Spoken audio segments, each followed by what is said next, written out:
We got over $1,000 in debt, the White Knights are crashing in, we're surrounded by bulimics, my bastard army's about to evaporate, and I'm on the verge of overdrafting. My party guy Era's burned a lot of time, and now I'm about to lose the only home I got. What is a man to do? Rephrase that. What is a soft guy to do? And the answer is to look for a real woman that's woman enough to save me from the consequences of my actions. Drizzle, drizzle. This is soft guy Era Fleek, and for centuries, Warhammer has forced me to conquer my enemies, be loyal to my friends, have the grit to endure, and the patience to know that someday the crops will grow in. And for what? So I can subjugate a good woman and give her half my land in exchange for the whole check? Not anymore. I'm not looking for accountability. I'm looking to get these bills paid, King. Drizzle, drizzle. You see this? This is Armani wool. No, wait.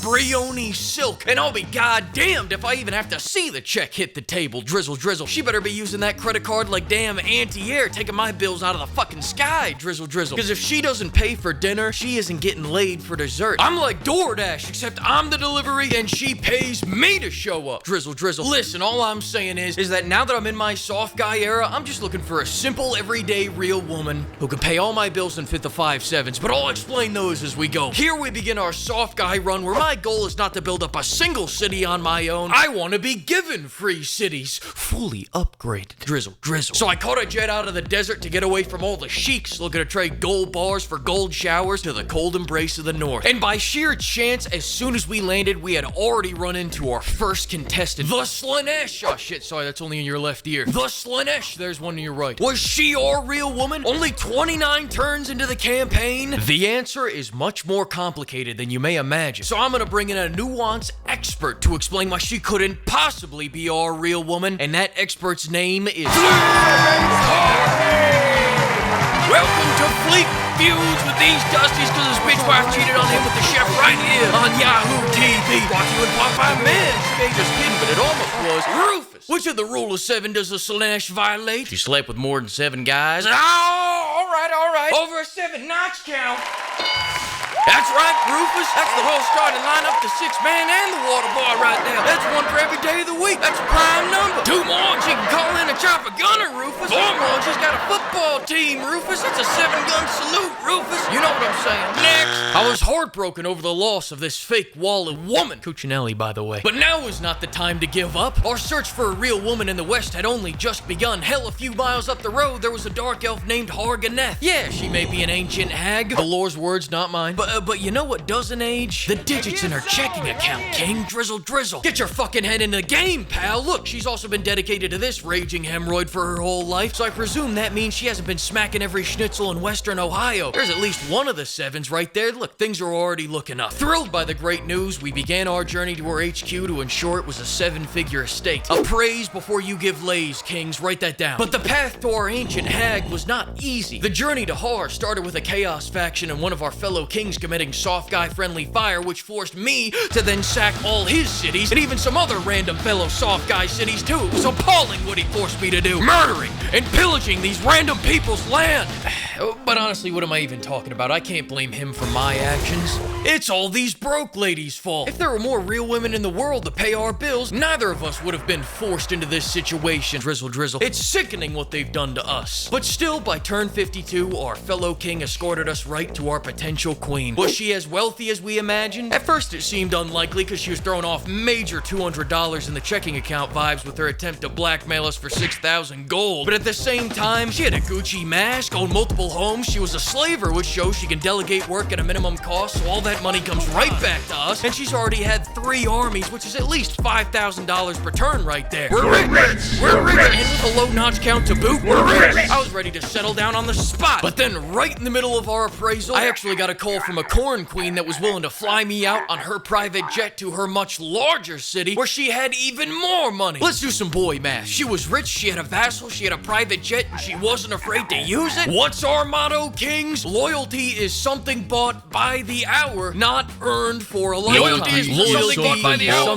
not earned for a lifetime. For a lifetime. There you go. A couple of you guys remembered it. I'm sorry, man. I don't understand what that means. Don't worry about it. You're a first timer. I got you. Here you go. I put it on a sunset. Does that help you? Oh yeah. No. Now I get it now. So I hopped on the private jet, leaving this dusty behind to go meet an actual eligible real woman that understood our worth. But when I got there and stood toe to toe with her, I noticed something disturbing. Something that completely disqualified her from being a real woman. Welcome back to Fleek Feuds with these drunk-ass dusties. Almost brought to you apart by man. Hey, wrong answer. I heard your dumbass breathe. That counts.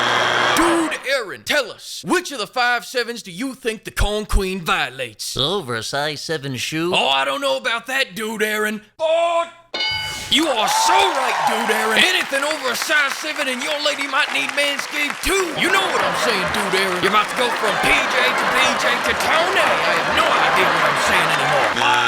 As I was saying before, Harganeth has always been our soulmate. I was ready to settle down and recommit our loyalty and attention to our relationship with the Dark Elf because I knew it could be so much more than a fleeting one-time Venmo. This could be a blossoming monthly wire transfer, drizzle. Our only problem was that I set all the difficulty settings to very hard, then turned up the endgame modifier to 200. So the longer I took to find a real woman, the less likely it got that I would. The armies got larger, more frequent, and contained fucking 3-headed Gojiras. Finding a real woman was much more time-consuming than we thought, and with the rising danger, we decided we needed another army. But as you may have picked up on, armies are pretty goddamn expensive. We needed our real woman paying these bills yesterday. She needed to shit or get off the pot. We couldn't be sitting around being loyal forever. But how would we get her from hating us to paying our bills, you ask? 4 moves. Take the largest city near me, which happened to be called... I can't say who. Smack down the reinforcing army, grab this shanty town that connects to our ancient hag's territory, then trade it all to her in exchange for subjugation before Nagaron takes it right back the next turn. Bang, bang, bosh. We finally got our real woman on staff to pay our bills and protect us from evil. Hell, we even got a $5,000 advance. She truly was a real woman. Now let's watch these bills go away. Before the subjugation, our bills were $1,900. And now, as you're about to see, they're all the way down to... Does that shit really say negative 1,400? Welcome back, kings, to Fleek Feuds with these dusties, cause his bitch wife cheated on him with the chef. Nearly brought to you in part by Manscaped. Fleek. Which of the rule of 7 does Halabala Hoopla violate? She doesn't have more than 7 figures in the bank. What the hell? Where did that answer come from? Survey says... Of course it is, cause it's my goddamn show. Look at me, my man Regular Fleek just went through hell and back to get his $3,000 Pelo Corset with $6,000 Chanel axes, a $20,000 Birkin bag, $10,000 Dior thigh pads, $5,000 Gucci Greaves, $2,000 Labutin stompers, and a $500 face cream, only to end up with some dusty that can only give him $500 per turn. $500 doesn't even buy him dinner. If you're broke, just say so, drizzle. And ladies, if you don't have 7 figures in the bank, you should not be dating. Drizzle. Why? This dating market was trash. Thom Brown, Egyptian virgin cougar wool, by the way. There was promise when we ran into Solostra the Drowned, but as soon as I opened the diplomacy screen, she had the audacity to not immediately cash at me. Next! None of these alive women were real women, so why not try to revive an old-fashioned woman from the grave? Because they're broke too. Blah! Now you see, 2 things were becoming quite apparent. First, there were no real women left in the West. We weren't being picky. We had very simple, low standards, and they just weren't meeting them. Second, we had to get the hell out of here to a part of the world where we can find some properly hard-working ladies.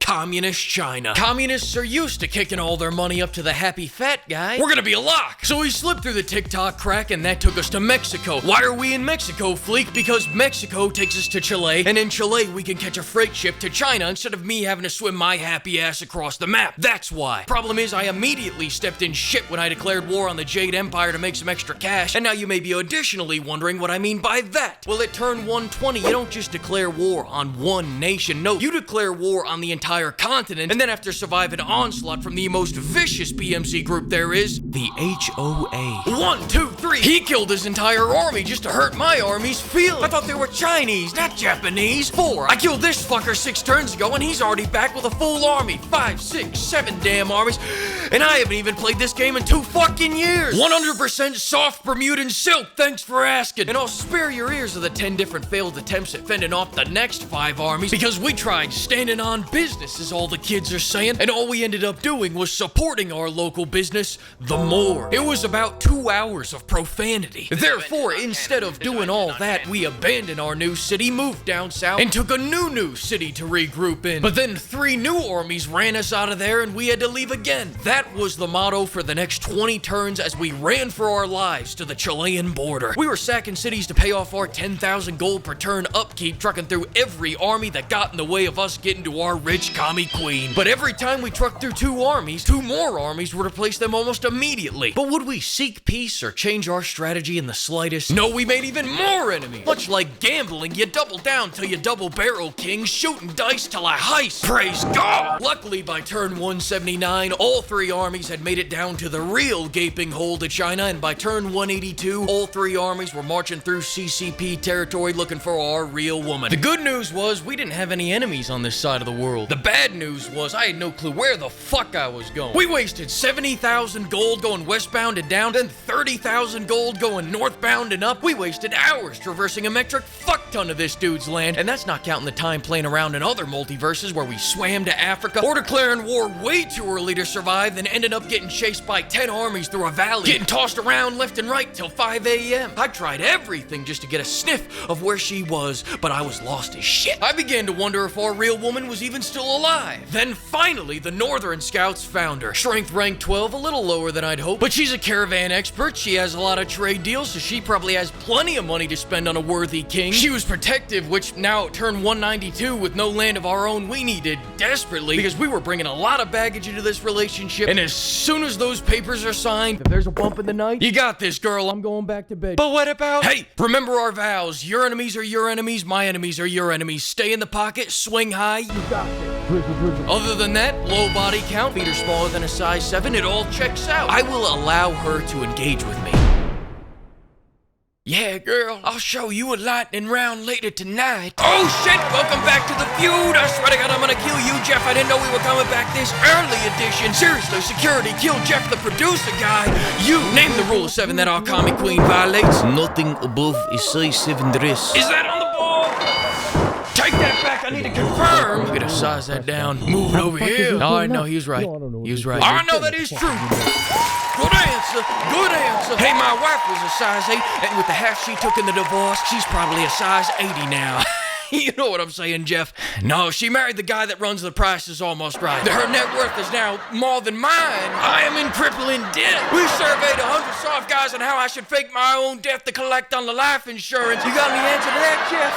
Oh, shit, that's right, I had you killed. Anyway, except we couldn't. We came for her big, beautiful wallet, and when we declared war, she smothered us with that big, beautiful wallet, just lobbing 3 armies on the daily. God, all that military spending gets my meat missile prime. Realistically, our only choice was to evade because we were out of money and out of time. We wasted it on these real women that kept turning out to be imperfect. Why not lower standards, accept imperfection, and grow together? What are you, a broke girl talking to me like that? That's preposterous. My love language may be cold hard cash, drizzle drizzle, but that doesn't exempt them from the other 4 sevens. Be eligible or be exiled. Know your worth, kings. Anyways, as I was saying, we wasted it on these real women that kept turning out to be imperfect. Why does this always happen to me? She left me with one last resort, and it was a real Hail Mary, but it's all we got. We're gonna take this hot body, we're gonna go seduce the Goth GF because she's the most powerful faction in the whole damn land, and we're gonna get our hands on her trust fund. Drizzle, motherfucking drizzle. So we siphoned a couple more Venmo payments out of this unqualified commie, then hit the wall with the force of 1,000 dicks and demons. Yeah, it cost us an army, but it got us a much more agreeable minimum payment on our credit card debt, so thanks a lot, dickhead. It's an Egyptian chartreuse cotton polyester mix, thanks for asking. Don't get me wrong, we're still gonna go bankrupt, but at least now it's gonna be at a much slower rate. Update.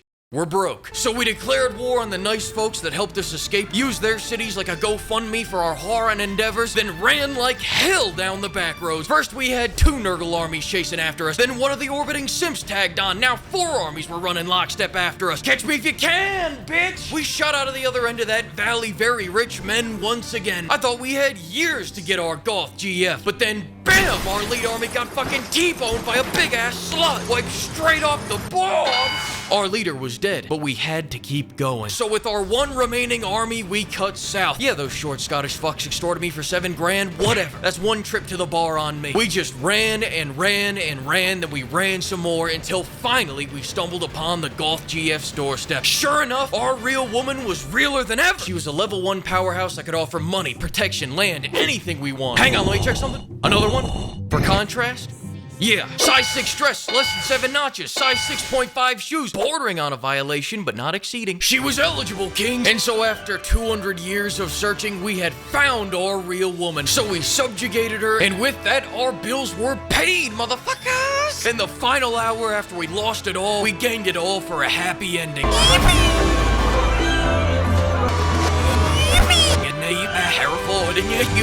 There's just one problem. Welcome back once again to the feud, female era. What rule of 7 does our Goth GF violate that makes it impossible for her to be a real woman? She doesn't have more than 7 minutes of good conversation, Steve.